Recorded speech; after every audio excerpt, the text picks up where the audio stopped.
Hi, my name's Peter Dunlap. I'm a psychologist in Northern California, and this is my second vlog.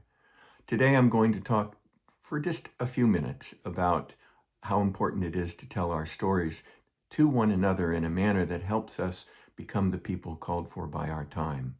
This riffs off of what Barack Obama said to Anderson Cooper when he said, "How do we, once again, tell a common story about where this country goes?"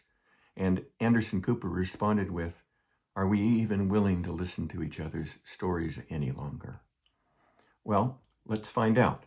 I'm going to tell you my story, and I invite you to tell me yours. I was born in Northern California in a town called Napa, and that's about an hour north of San Francisco. My great-great-grandfather, Nathan Coombs, founded the town, and he was one of the early colonizers of the Napa Valley. And talking about colonization will be something I'll do in a future vlog, but not today.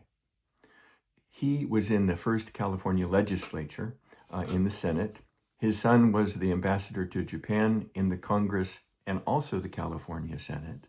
His grandson was in the California Senate, as was his great-grandson, John Dunlap, my dad, in the California Senate in the 60s and 70s. Now, my dad was a liberal Democrat, whereas the Coombs had been conservative Republican. So he was turning the family's moral attention in a new direction toward caring for one another in a new way. And over the course of his career, he moved that more intensely toward progressivism. In this, he sponsored legislation to protect endangered species.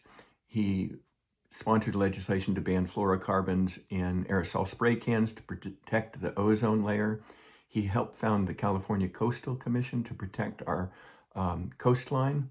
He also sponsored legislation to give farm workers the right to unionize, as well as wrote legislation that did not pass until after he lost his Senate re-election campaign to keep the California Pension Fund from investing money in apartheid South Africa.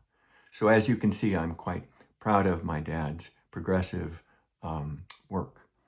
Now, that said, I didn't follow my dad into politics, even though I wanted to for a long time. Instead, I followed my mom into psychotherapy. She got herself into psychotherapy in the early 60s, got the family into psychotherapy in the middle 1960s and again in the early 1970s.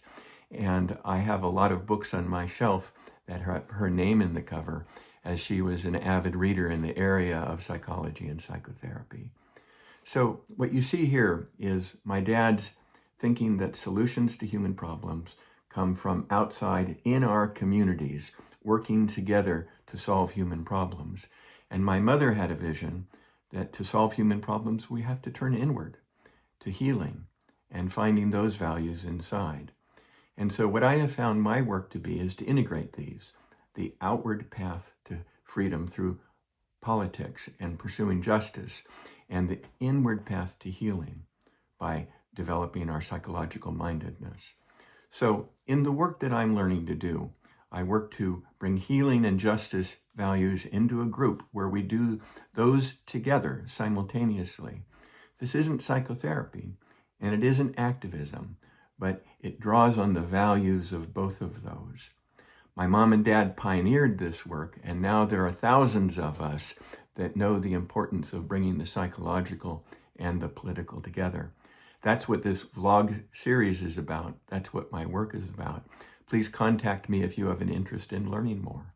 Thanks for watching. Bye for now.